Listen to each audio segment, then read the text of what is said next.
Kenyan brethren, my name is Mukui, otherwise called the Mukui Mondo. A servant of the Almighty Jehovah and a close confidant of Yeshua HaMashiach, and a member of the Mount Kenya Prayer Warriors and the YSF. Today I have called you to give a brief on the state of affairs of this nation. You remember in May, we released another brief on the state of affairs of this nation, and I'm not going to dwell on those things because most of them have not changed. You can refer them to our earlier statement on the state of affairs. But I can summarize a little bit, and I say, dear brethren, you know, today we are reflecting on the state affairs of the nation as directed by the Almighty God. And we need to reflect back the last 3 years on what this country has faced and the element of uncertainty. You all remember that our youth, being the Gen Z and the millennials, took to the streets to protest injustices and misgovernance and opulence in this nation. And you all know in 2024, it ended with the storming of Parliament. And the President called a press conference and briefed the nation, backed down on the Finance Bill 2024, and promised the nation that he will be in sitting with the young people and other leaders of this nation for us to get the way forward. Unfortunately, despite the promise, the security agencies in this country went on rampage, hunting these young people using their images and their social media platforms and their telephone conversation. Many young people were arrested, tortured, maimed, and many killed. We did indicate that time and indicted in our messages the National Intelligence Service and the Directorate of the Criminal Intelligences and the anti-terror people. There was a lot of outcry from the church leaders and from the international leaders to a point that commemorate the fallen heroes, their fallen heroes, and the national heroes of 2024 demonstrations. They came, brethren, you remember, we did raise an issue and said Haji of the NIS had recruited jihadists into NIS team. And it looked like their instruction was to shoot to kill. We all know the laws of this country. We have a constitution. And criminal procedure taking precedence. However, that is not what we saw. We saw extrajudicial killing by hired jihadists, public officers. They have resulted to asking parents to raise school fees. We are seeing a situation where the government has refused to support our education system. Brethren, education is the best gift. Useless projects like affordable housing, we are losing it. We have lost it as a nation.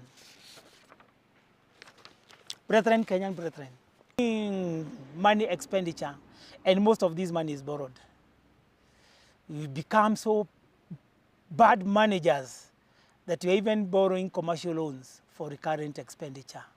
Inflation has dropped from 5% to 4%. Dropped to who? Is the Kenyan common man feeling the effect of the reduced inflation? Actually, millions of our young people are not employed.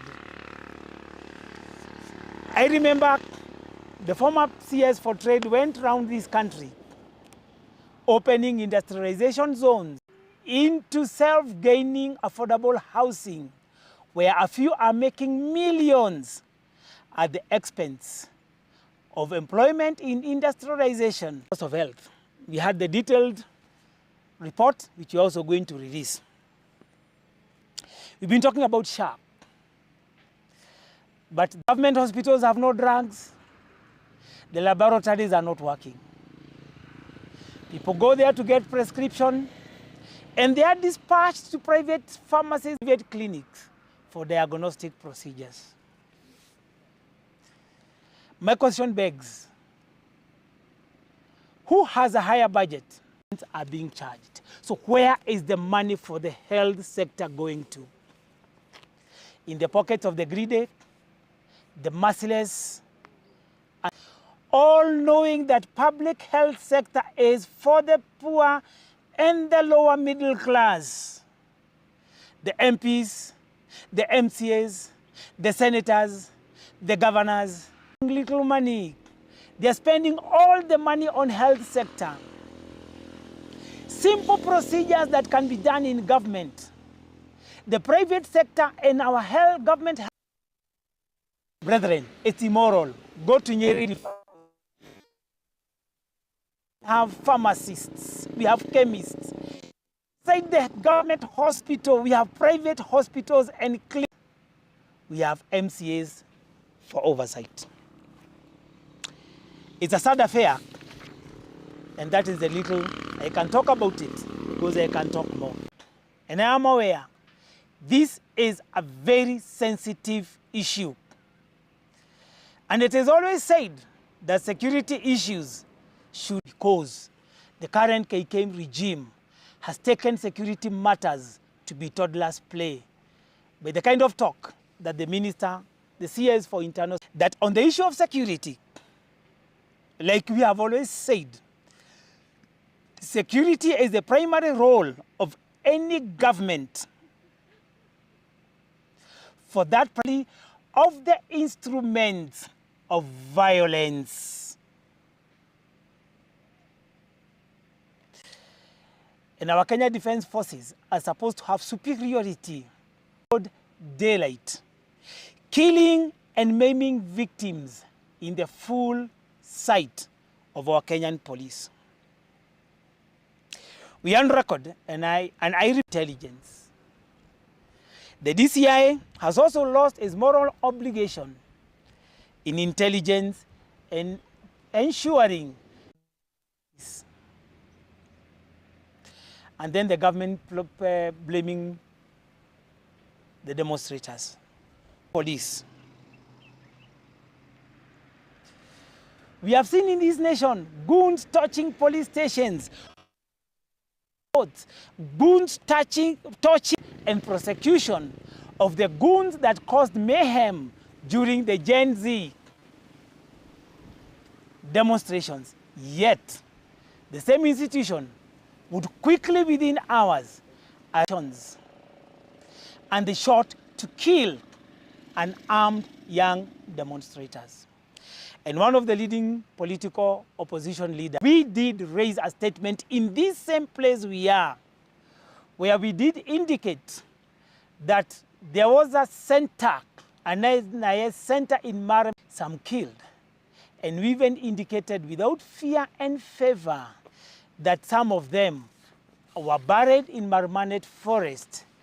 And most of the have in the past indicated this. And we have extolled the government and the president to order NIS to exhume. They cannot act on their own. Of recent, we have seen activities of Ali Madobek, Jubaland forces, incursions into our, and then the internal security minister goes on media and with arrogance tells us there was no incursion. It's never been heard of in this country. It was unimaginable. We can confidently say we have selected government agencies and we blame the president because we are aware and we are sure he is briefed every day on the security issues of this. Politicians said that the president is in cahoot with these intruders and the Al-Shabaab. We can confidently say we also have celestial intel on the same. The RSF to institute a parallel government in our nation. These forces operating in the southern Sudan is in bed with those foreign intruders for political expedience. Brethren, I want to refresh you a little bit back to Lamu, but eventually they were stopped. Brethren, we are aware as we approach 2026, politicians, institutions of learning, and other community-based institutions to cause instability.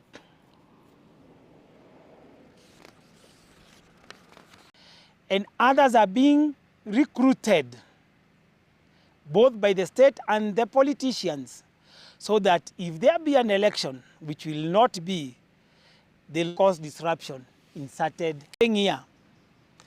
Not campaigns based on checking the government, on policies and on good governance. Talk about health sector, education sector, security, and the cost of living. But all we hear in today's politics and campaign, dear Kenyans, we think of other ways of having leaders in this nation, of homosexuality and LGBTQ. I remember when the President Uhuru was the president of this nation, he was employed to solve, other than thinking about homosexuals, gays and lesbians, whatever that means. But today, with the coming of the president, preventing homosexuality, it is also repugnant to our cultural values, virtues, customs, and tradition. To these activists to advocate for their repugnant activities. Our schools have been invaded to instill dirty values into our young people.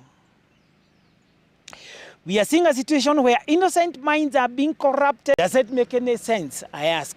Why should we allow a man to marry a man and a woman to marry a woman? Yet, we are supposed to have families. And any form of LGBTQ activity is the same as defiling our culture, defiling our traditions, virtues, and values. But most important, that no man should sleep with another man and no woman should sleep with another woman. Brethren, Kenyan brethren, I want to touch on another very sensitive issue where hundreds of bodies have been exhumed and even up to recent.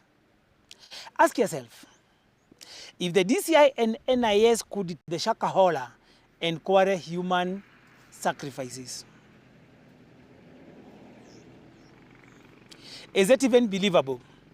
In Kwale, Juja, Yala River, and other places. You all remember that last year we also gave an issue or talked about it. In Kenya, human sacrifice has become the order of the day, which never happened in the past. All these human sacrifices and body part sales has been going on. The big question is, how comes the DCI and NIS have never been able to track? For human trafficking abroad have been hidden, and I have the evidence as I have a desk officer